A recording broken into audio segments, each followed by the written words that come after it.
I was training that week, I was working hard, so I've prepared all week for the opportunity to play, and then going into the game. Oh, Billy Gilmour, how about that? Getting my feet on the ground, playing nice football, settling well, taking my time, and then I could start to express myself, and I grew into the game really quickly. Gilmour, nicely away from Adam Lallana. Striding through the game, really enjoying it. Went on Instagram, I'd just see me. If I went on Twitter, I would just see me. Everything was getting talked about, everything just blew up. It was a nice thing, but after the game I knew that it was one game and I need to continue that. I have to mention Billy Gilmour because he has been exceptional, 18 years of age, absolutely brilliant, and he was in the middle of everything.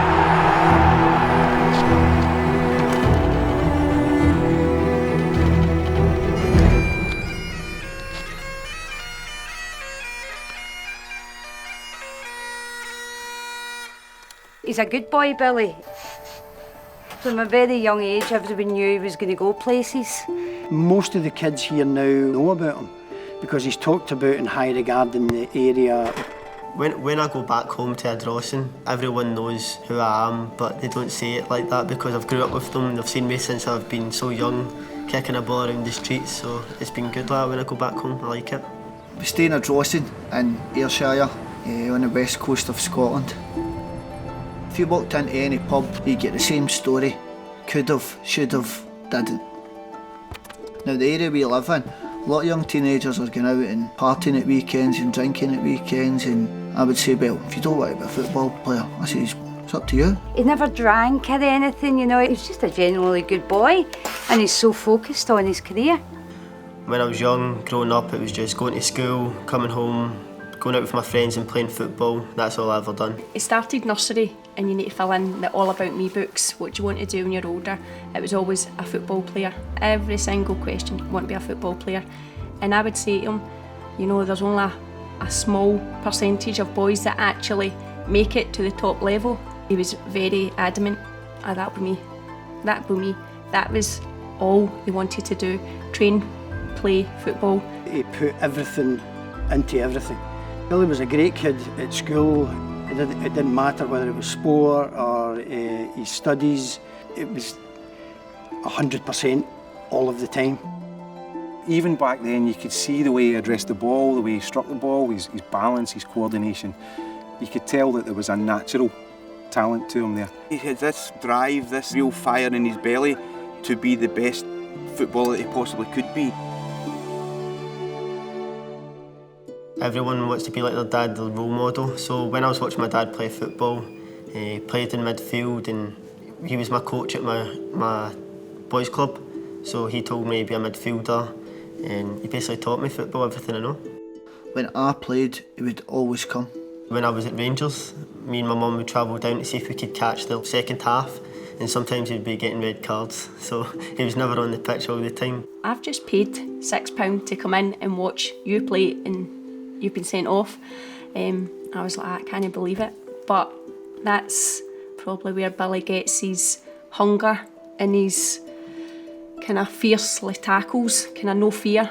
I says, if you're going to get in a tackle, get in blood and thunder to win the ball. I says, I don't get in that tackle at all. And that's Billy. Loves a tackle, loves getting straight back up and running away with the ball. It's always been in him. My dad's the first one to keep me grounded. If you were to shout at Billy and tell me he's not doing good enough, he would get the bit between his teeth and really, you'd get the maximum out of him. Constructive criticism, he calls it. Billy would say I shouted at him. I used to hate it when I was younger. They'd come off and I'd always pick out the 2 or 3 things he could do better. I could play well, score 2 goals or something, and he's like, oh yeah, you done well, but what about these 2 passes? He would argue back. I says, but if you want to be the player you want to be. We used to fall out all the time. There'd be long moments of silence after the constructive criticism on the way home. It's the best way, that's how he keeps me humble. Definitely say the Victory Shield tournament, it ramped right up after that. All the scouts and all the different teams were able to come and watch him. So I was playing Hibs away and Jody Morris was up. I was playing well and the boy coming towards me was going high and I went higher and I got a straight red card And I remember walking off the pitch and I just seen Jody walking off. I was like, oh no. You just think the worst, don't you, at the time? What position does that put me in? But I just see Jody and he's like, winks at me. And I'm like, oh, that's all right then. It must be good. My very first memories of Billy actually are when Jim Fraser came into our office and asked us to watch some footage of him playing before he was about to join. And he was playing for Scotland in an indoor tournament. Terrible hairstyle. Kit was too big for him, but then very quickly you could see he was the best player on the pitch by a mile. You saw that he had a bit of everything, the creativity, the flair, but also a lot of courage and a lot of aggression about his game. And when Chelsea asked us to come, just have a look around and put forward what their plan was for Billy, it was probably the first club that weren't trying to sell you a route to the first team. They weren't selling you that. What they were selling you was a top-class training establishment for youth players with the other top-class players at that age, because effectively that's what they had. It was a no-brainer, to be fair. I wanted to come down here to the Premier League. It's my dream. I wanted to improve. They've got the best academy in the world, so I wanted to come and develop myself as a player. So the day we took Billy to move into his house parents, I need to stop. Still getting emotional about that, eh? Still gets emotional about that. I tried to prep Billy for it as much as possible because I knew his mum would be emotional. They had a close bond, they still have got a close bond. I joined from July, from Glasgow Rangers. This is where I live, here in Diggs. Told him it'll turn you into a man, it'll make you stand on your own 2 feet, you've got to start fending for yourself. It's a bit scary, a bit daunting. Didn't know what to expect. I was just come here to play football, and you don't really think about, oh, I've got to, outside football, what am I going to do? But my Diggs parents were really helpful with me. I settled in really quickly, and my mum and dad come down a lot, come down to most of the games. And you've got social media now, you can FaceTime them, so every night I'll keep in contact with them, so they're not far away. Moving from a small town to come to a massive city like London, it's crazy. I'm not used to it being so busy, so to come here was a real eye-opener.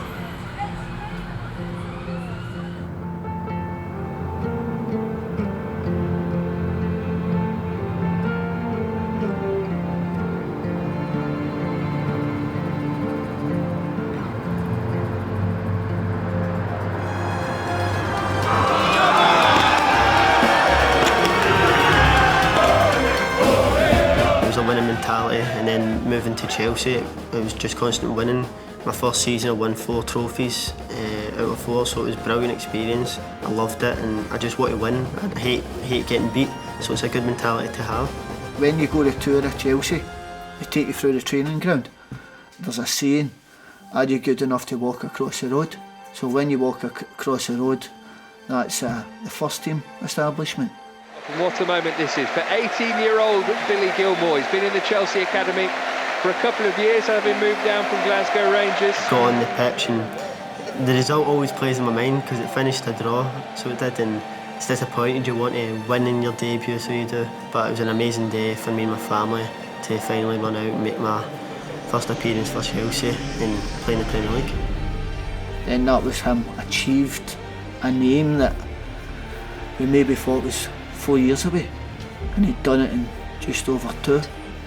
Just over 2. He walked across the road and that was him planting the first team. So to see him fulfil his dream of playing in the Premier League was massive. That was a great day.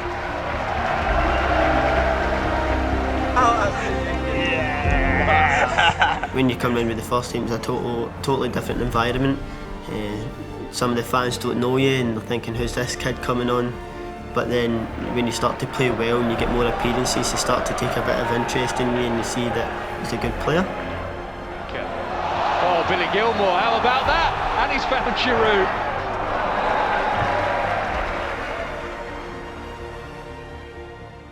Obviously we've got Billy's younger brother, Harvey. He's doing well, he's at Kilmarnock. He's definitely got aspirations of following in Billy's footsteps. And then there's an ongoing joke in the house about who's the best Gilmour at football. So it's still currently me. I told him I've won lots of trophies in the youth. I says it's still youth football. I've played this game, I've won man of the match. How many man of the matches have you won? That's an individual accolade. So it's a team sport. So that's his argument with me. He says, once you win a title, I'll maybe give you it. He says, if Harvey gets it before you, then he'll be the best Gilmour in the house. So, who's the best Gilmour now? Well, probably officially Billy, because it looks like he get the better medal, but he never played in the game, so I'm still taking the title.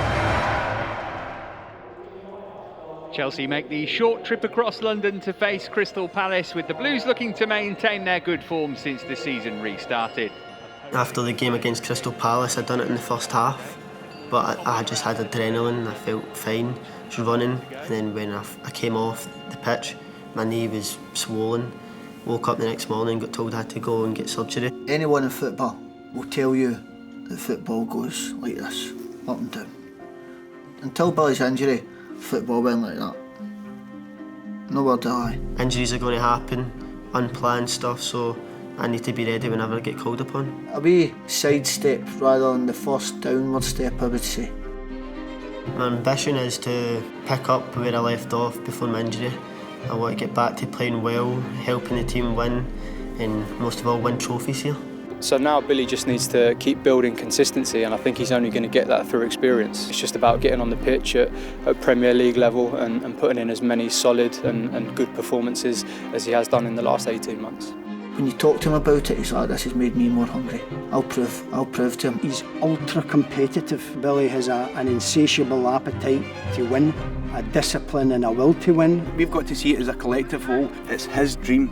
He is living that dream, but I am more proud when he comes back through that gate and I've got him here and he is willing to answer any question. These young kids that are on the same journey that Billy started and have the same dreams as Billy's got, and he is giving them the sound bites that are relative to their journey. No matter who you are, no matter where you're from, Billy's always got time for you.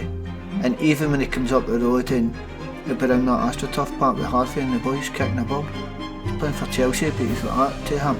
Come on, let's go. I'm looking in the park and kick a ball. And he's never forgotten his roots, and I think that's a big part of why people admire him. For me, the Premier League's the best league in the world, and I think all kids think the same. We've got all the best players come to England to play in the Prem, and it's the hardest league. So that was my dream, to come play in the Premier League and hopefully one day win it. But that was his dream. That was his dream, and I think it proves that nothing's impossible for anyone from anywhere, no matter what your background is. Great that wee Billy comes from here and he's giving us a name back again. He doesn't think he's a big time Charlie. He's the same wee boy, the same wee thing, just doing it in a bigger level. Enjoying himself, isn't he, Billy Gilmour?